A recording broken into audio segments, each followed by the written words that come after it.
Hello everyone, it's me, Kwite, back at it again to scream at this camera about why X thing smells real bad. Today we're gonna be talking about Pinterest. I know, exciting stuff. Just kidding, we're talking about Instagram and why it sucks big pee-pee. And as I'm sure you all know, Instagram is an absolute unit because according to many a metric and statistic, it's a big boy, big brother program with 700 million monthly active users and growing. Holy fucking shit, I think it's fair to be scared of a social media behemoth this large. I don't feel like I'm fear-mongering and creating the next occultist movement just yet. I haven't had any urges to sue Lil Uzi Vert for copyright infringement, so I think I'm good for now. But I think it's pretty obvious that Instagram and every other social media company and or platform in existence is monitoring and collecting our information. It's literally in the Fairly Odd Parents book of the rules at this point, so if you're surprised, you're in the wrong neighborhood, lad. If between this and finding out the whole of Australia is a farce and that Kappa Kaiju and Slazo and every other Australian YouTuber is actually just a very detailed deepfake somebody made out of a G Fuel sticker, the data selection is the bigger surprise,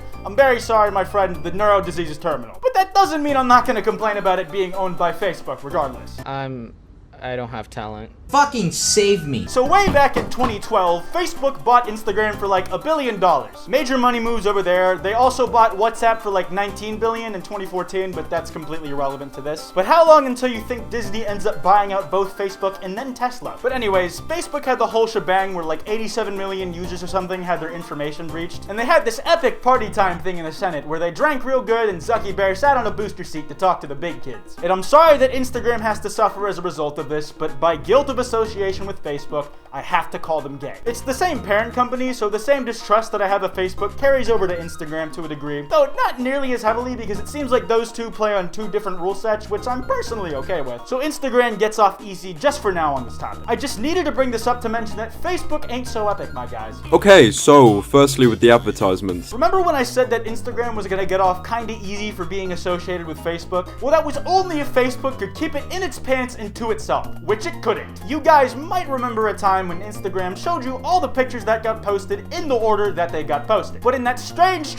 year of 2016, those goons over at Facebook decided it would be a splendid idea to make Instagram more like Facebook. So they got rid of that pesky chronological timeline. And now, instead, they show things to us in the order of how relevant Instagram thinks it is to us. But it's like, how does Instagram even determine what is most relevant to me? Well, it does that by showing me things it thinks I'll enjoy by using all the information it's gathered on me over the years. Well, you know what, Instagram? You were doing alright about guessing that at first. But I can only care about the nightly picture of what kind of spaghetti James Marriott is eating and who he is eating that spaghetti with for so many nights in a row. Just let me see the spaghetti posts as they come, not all at once. Do you know how many years it's been since I've seen Rooting_Around post his annual picture of a Siggy? Chronological order gave me a sense of community, like I was a part of my friends' lives in the order that things happened to them slightly after they had actually happened. Except I didn't ever actually have to go outside and interact with them to truly experience things with them. It's just making me a little saltier that they're owned by Facebook, which I was originally willing to let slide because in the back of my head, I was able to pretend that Instagram wasn't owned by Facebook. But now I just can't.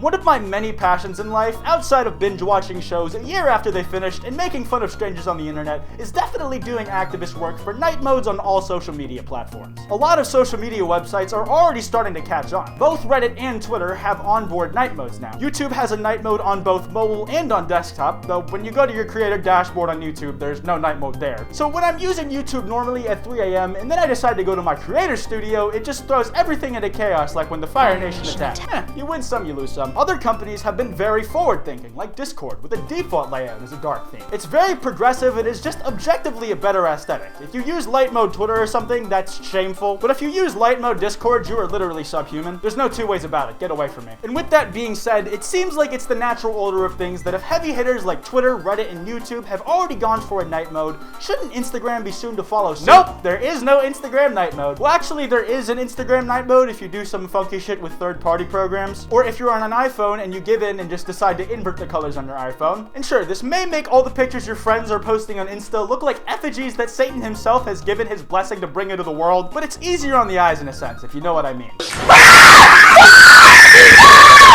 as you know, just like Facebook gobbled Instagram up like a packet of Cool Ranch Doritos, they tried to do the same when they attempted to buy Snapchat, except that time it didn't work. Gaybook/Instagram/whoever was just a little bit peeved about that. So in order to try and tap into that market anyways, they went ahead and integrated Instagram stories right into the Instagram app. So everything was in one place that way. It kept all the followers interacting on the same platform in multiple ways that they might have donned across several apps before. And what do you know, eventually Instagram stories usage overtakes Snapchat usage. Of course, that's not the only thing that Instagram has chosen to mimic from another company over the years. They did a similar thing with the introduction of Instagram Live, which very solidly nabbed the whole Periscope thing from Twitter. And I'm sure you know where this is going, but when's the last fucking time you heard someone say, I'm about to live stream on Periscope? Yeah, never, exactly. But there's also that recent introduction of Instagram TV, and I gotta be honest, I have no idea what it does. I have not touched it at all, and all of the videos in it are vertical or something, so the niche is just very separate from me. But it seems like it's supposed to be Instagram's answer to YouTube, I think. I'm not really sure. Now, of course, all the social media tech giant equivalent of nabbing memes from people with like 20 followers results in all the funnies being in one popular space, so users don't have to go anywhere else but that one place for their fix of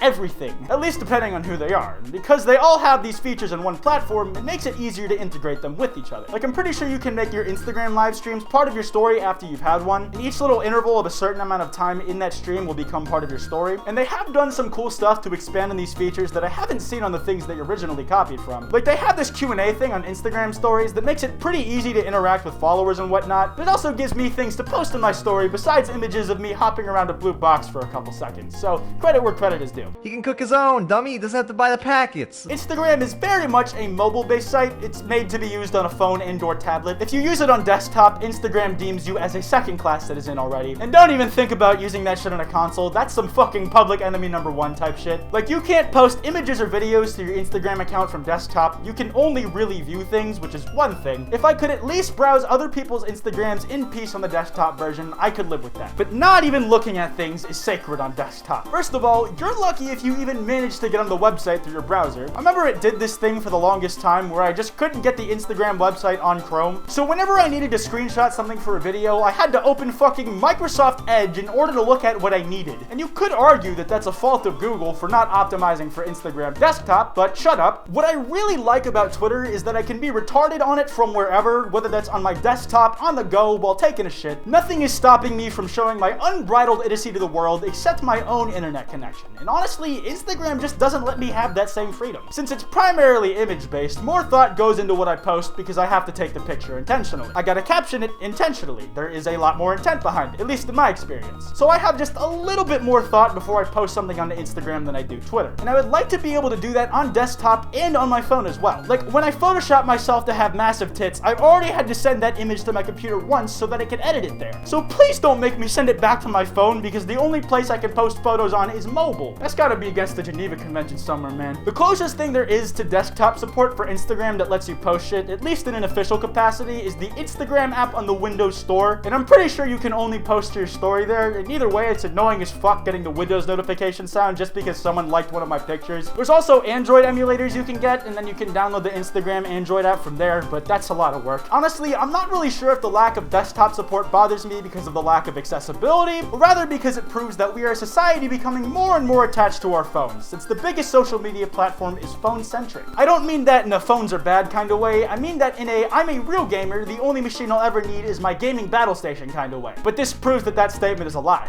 I gotta come, no girls gotta. Now it's time to complain about all the other smaller stuff that really makes me get all worked up about this Instagram thing, even if it really shouldn't. Eat my ass. I don't like that thing it does where whenever you close out of the app, when you go back into it, even if it's not that long after minimizing it, it won't save wherever you were just last browsing. It'll just go right back to the top of your homepage. And if you were scrolling through a tag, then tough shit, kid, you gotta find where you were again. I have this one really weird vendetta against how Instagram chooses to play sound on its videos, mainly because of a very specific situation that happened between me and someone I know. So basically, I was scrolling through Instagram and a video played some audio automatically. So this person was annoyed by it and told me to turn the sound off. So I did, and I told them that it had played the audio automatically. They then told me I was talking bullshit, so I tried to scroll over the video again to prove to them that I wasn't lying, and then it didn't autoplay the sound that time, and I looked like a complete fucking idiot. I feel like this is less complaining about Instagram at this point and more like just reliving my horribly traumatic events from my past. Just give me a second, please. I need a moment. Hey, Vsauce! Michael here. In conclusion, Instagram smells real bad. Big stinky poo-poo. They steal memes from everybody else. They have no desktop support. They are owned by Facebook, which is like minus 100 points by default. There's no chronological timeline, and perhaps most worryingly, there is no night mode, which in my experience points to a scandal that's likely as sizable as Watergate was, or perhaps even bigger. Anyways, I'm gonna wrap this video up here. If you guys enjoyed, be sure to drop a like, and if you're new, subscribe. If you have any of your own thoughts on Instagram, be sure to leave those in the comments below. If you guys want to support the channel a little more directly, you can press that join button next to the subscribe button. You can donate $5 a month to get things like custom emotes and badges. It helps out the channel and it's much appreciated, but it's totally optional. I have a podcast with Wild Spartans and FPS Diesel called Loudmouse. We upload 2 new episodes every week, and we're up on iTunes, SoundCloud, and YouTube. You can follow me on Twitter at Kwite and on Instagram at Kwite.png. Links to both of those in the description below. And lastly, I have a Discord server. Link to that in the description as well if you're interested. Anyways, this has been Kwite,